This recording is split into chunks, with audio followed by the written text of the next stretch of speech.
마가복음 14장 32절에서 42절까지입니다.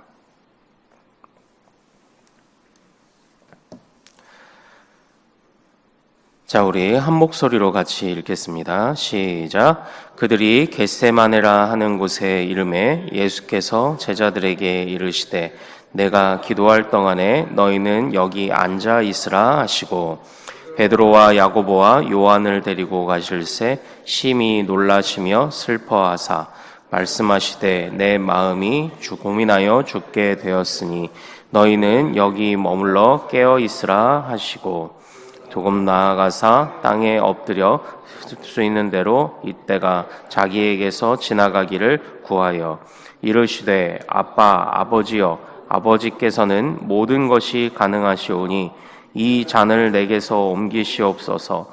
그러나 나의 원대로 마시옵고 아버지의 원대로 하옵소서 하시고 돌아오사 제자들이 자는 것을 보시고 베드로에게 말씀하시되 시몬아 자느냐 내가 1시간도 깨어 있을 수 없더냐 시험이 들지 않게 깨어 있어 기도하라.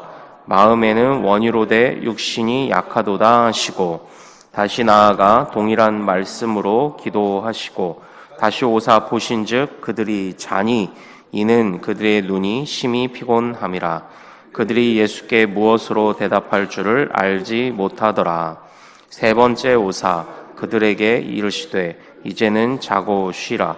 그만 되었다. 때가 왔도다. 보라 인자가 죄인의 손에 팔리느니라. 일어나라 함께 가자.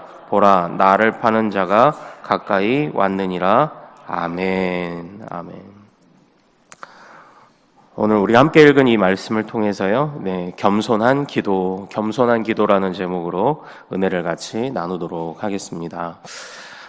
예수님께서 오늘 겟세마네 기도를 하십니다. 겟세마네는 또 다른 이름이 있죠. 바로 감람산이라는 이름이 있습니다. 아마 게네사렛 호수 또는 갈릴리 호수라는 이름으로 같은 지명이 불렸던 것처럼 또는 어떤 넓은 범위 아니면 그 안에 속해 있는 좁은 범위, 그래서 아마 감람산 안에 겟세마네 동산이 속해 있지 않았을까 하는 바로 그런 생각을 한번 해보게 됩니다. 그런데 이 감람산은 특징이 있었습니다. 말 그대로 감람 열매가 많은 지역이었습니다. 그래서 이름이 감람산이었죠. 감람 열매는 무엇인지 어렵지 않습니다. 바로 올리브입니다.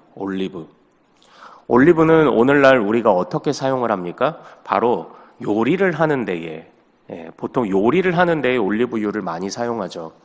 그러나 우리 유대 중동 지방은요, 올리브유를 참 다양하게 사용했습니다. 우리가 이전에 저도 말씀만 들었는데 호롱불에 이제 참기름을 넣고 호롱불을 피우면 고소한 냄새가 나면서 그 불이 피우는 것처럼 올리브유를 불을 피우는 데 사용하기도 하고요. 요리에도 사용을 하기도 하고요. 그리고 이 신선한 올리브유를 가지고 그 거룩한 제사장의 기름으로도 사용했던 것이 바로 이 올리브유입니다. 그런데 잘 아시는 것처럼 이 올리브유를 얻는 과정이 있습니다. 어떻게 얻었죠? 바로 압착 방식으로 올리브유에 그 기름을 짜게 되어 있습니다. 그래서 가장 먼저 나오는 이 올리브유는 우리 참기름 하듯이 태워가지고 하는 그런 게 아니라 순수 과즙을 짜는 겁니다. 올리브유는 과즙이에요.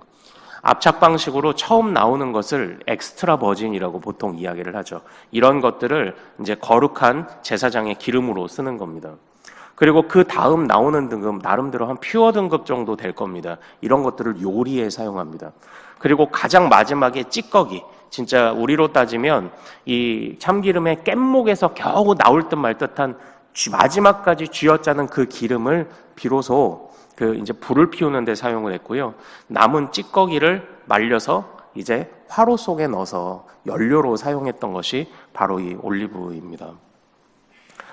사랑하는 여러분, 오늘 제가 이 왜 올리브 기름 짜는 얘기를 이렇게 긴 시간 드렸는지 혹시 이해를 하시겠습니까? 예수님께서 이 감람산에서 하신 기도가 바로 그런 과정 같아 보였습니다.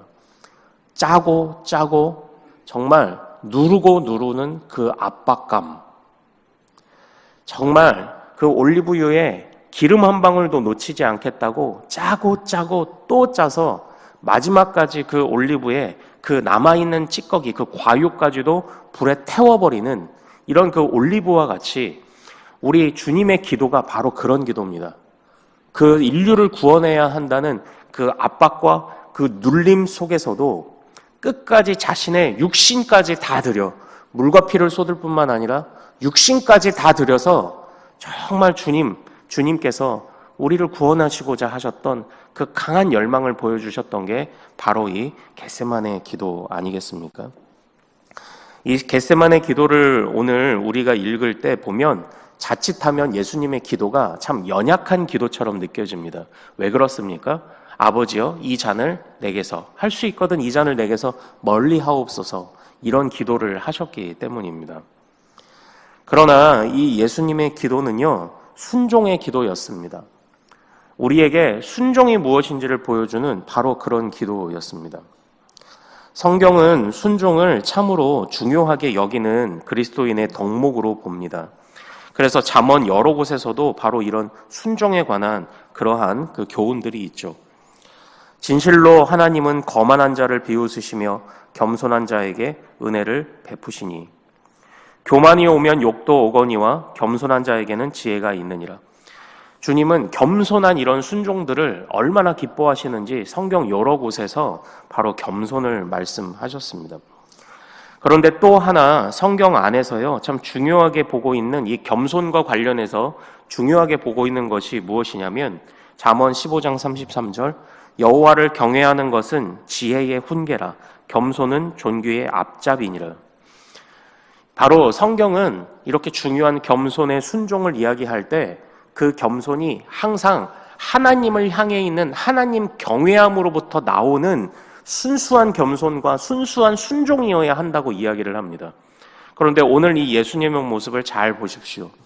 예수님은 참 인간으로 오셨기에 이 잔을 내게서 옮기시옵소서라고 말씀하였지만 그러나 이내 예수께서 보여주신 것이 무엇입니까? 바로 아버지를 향한 겸손한 순종이었습니다. 우리는 흔히 예수님이 겸손하시다 이렇게 이야기를 합니다. 그러나 제가 예수님이 나귀를 타고 예루살렘 성에 입성하시는 장면을 설명하면서 예수님의 겸손은 단순하게 나귀 새끼 타고 온 게 겸손이 아니다. 그게 겸손의 전부가 아니다라고 말씀드렸습니다. 왜냐하면 예수님이 나귀를 타신 이유는 아이고 나는 경차 타 이런 의미가 아니라고 말씀드렸죠. 예수님은 구약에 예언된 말씀을 이루시기 위해서 그 나귀를 타셨습니다. 구약에 예언된 스가랴 말씀에서 참된 메시아가 구원자가 나귀를 타고 올 것이다라는 그 말씀을 이루시기 위해 나귀를 타신 겁니다. 오늘도 성부의 뜻을 주님께서는 정확하게 아셨고 그 성부의 뜻을 순종하기 위해 잔을 내게서 옮겨 주시옵소서라는 인간적인 기도가 나오기는 했지만 끝내 그는 아버지의 뜻을, 아버지를 경외함으로 그 뜻에 순종하셨습니다. 바로 이것이 우리 주님께서 우리를 구원하시기 위해 자신의 목숨을 바치시면서까지도 아버지께 순종하시고자 했던 바로 그 이유 아니겠습니까? 그렇게 우리 예수님의 기도는 겸손합니다. 아버지의 뜻을 향해 있습니다. 모든 것을 화평케 합니다. 모든 것을 이루는 기도입니다. 수많은 제사장들과 서기관들은 사람을 살려야 하는 자들이 지금 사람을 죽이려고 하고 있습니다. 그러나 우리 예수님은 사람들은 저가 바알세불의 힘을 빌려서 귀신의 힘을 빌려서 저렇게 기적을 행한다고 말하였지만 그러나 우리 주님은 참으로 그 많은 기적과 순종과 가르침들을 사람을 살리기 위해서 그 모든 순종을 하신 것이 우리 주님이십니다. 요한복음은 이런 예수님의 기도의 내용이 어떤 것이었는지를 좀 길게 보여주고 있습니다. 예수님의 기도, 요한복음에서 요한은 마태, 마가, 누가가 기록하지 않은 예수님의 또 다른 모습을 기록하는 것들이 아주 많습니다. 아마도 요한은요, 예수님이 걸어가신 길이 결코 연약한 길이 아니었다라는 것을 보여주고 싶었던 것 같아요. 그래서 요한복음 16장 33절에서 담대하라 내가 세상을 이기었노라 라고 말씀하시고 17장부터 예수님은 위대한 대제사장의 기도를 하십니다. 그런데 그때 예수님이 자신의 죽음을 이해하는 방식이 무엇이냐면 요한복음 17장 1절에 예수께서 이 말씀을 하시고 눈을 들어 하늘을 우러러 이르시되 아버지여 때가 이르렀사오니 아들을 영화롭게 하사 아들로 아버지를 영화롭게 하게 하옵소서 이렇게 고백하셨습니다. 그러니까 지금 요한은 예수님이 걸어가신 그 기도와 예수님이 걸어가신 그 십자가의 길이 아버지를 영화롭게 하는 길인 것뿐만 아니라 나 자신이 영화롭게 되는 길이라고 말씀하고 있습니다. 그러니까 비록 주님 앞에 죽음이 놓여 있을지라도 아버지 뜻이 실현되는 것이 이 땅과 그리고 아버지의 아들인 자신에게 가장 좋은 일이라는 것을 아셨던 겁니다. 사랑하는 여러분, 고난이 찾아오고 어려움이 찾아오고 목숨의 위협이 찾아오는 것은 결코 가벼운 일은 아닙니다. 어려운 일입니다. 그러나 그것은 우리가 애통할 일일지언정 우리가 그렇다고 해서 하나님께 순종 못할 일은 아닙니다. 그렇다고 우리가 하나님 앞에 감사하지 못할 일은 아닌 것입니다. 그걸 주님이 보여주셨습니다. 주님은 그렇게 아버지를 영화롭게 하심으로 나를 영화롭게 하옵소서 그렇게 고백하신 이후에 17장 기도의 가장 마지막 절에 내가 아버지의 이름을 그들에게 알게 하였고 그 기도의 목적이 등장하죠. 내가 아버지의 이름을 그들에게 알게 하였고 또 알게 하리니 이는 나를 사랑하신 사랑이 그들 안에 있고 나도 그들 안에 있게 하려 함이니라. 결국 그 순종과 그 기도가 우리 안에 주님이, 주님 안에 우리가, 그리고 우리가 함께 연합하여 그리스도 안에서 아버지께 순종하게 만드시려는, 바로 우리가 아버지께 닿아서 아버지를 붙쫓아 갈 수 있는 그런 사람이 되게 하도록 만드시기 위한 바로 그런 기도라는 것, 그리고 바로 그 길이 십자가의 길이라는 걸 정확하게 이해하고 계셨다는 것을 우리는 잊지 않아야 하겠습니다. 우리 주님의 이 겸손한 기도와 이 위대한 기도와 정말 아버지께 순종하는 이 마음에 우리가 어찌 감사하지 않을 수가 있겠습니까? 오늘 우리가 발견하는 예수님의 모습은 절대 연약한 예수님이 아닙니다. 오늘 우리가 발견하는 예수님은 위대한 기도와 겸손과 순종의 모습을 보여주신 우리의 참된 구원자의 모습입니다. 그러나 사람의 모습, 오늘 이 본문에서 등장하는 사람들의 모습은 어떻습니까? 제자들이 등장합니다. 베드로, 야고보, 요한입니다. 그들의 마음은, 그들의 모습은 어땠습니까? 한마디로 정리하면 졸고 있었습니다. 주님이 그들에게 무슨 말씀을 주셨습니까? 깨어있으라 말씀하셨습니다.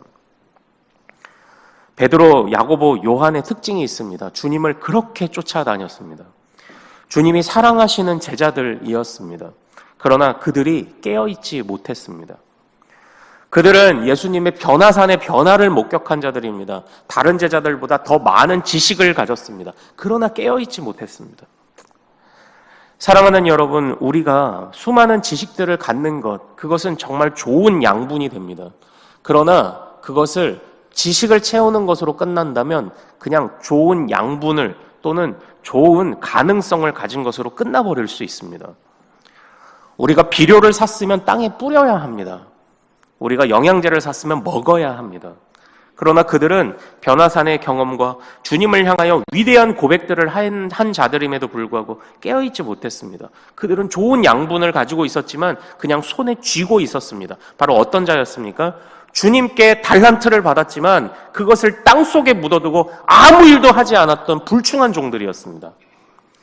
사랑하는 여러분, 우리는 어떻게 나가야 합니까?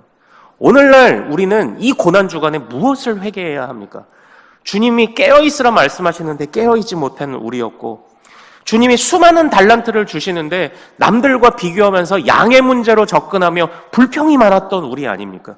주님이 주신 달란트가 우리에게 쥐어져 있는데도 게으른 종으로 나아갔던 것이 우리들 아닙니까? 오늘 우리는 그것을 회개합시다.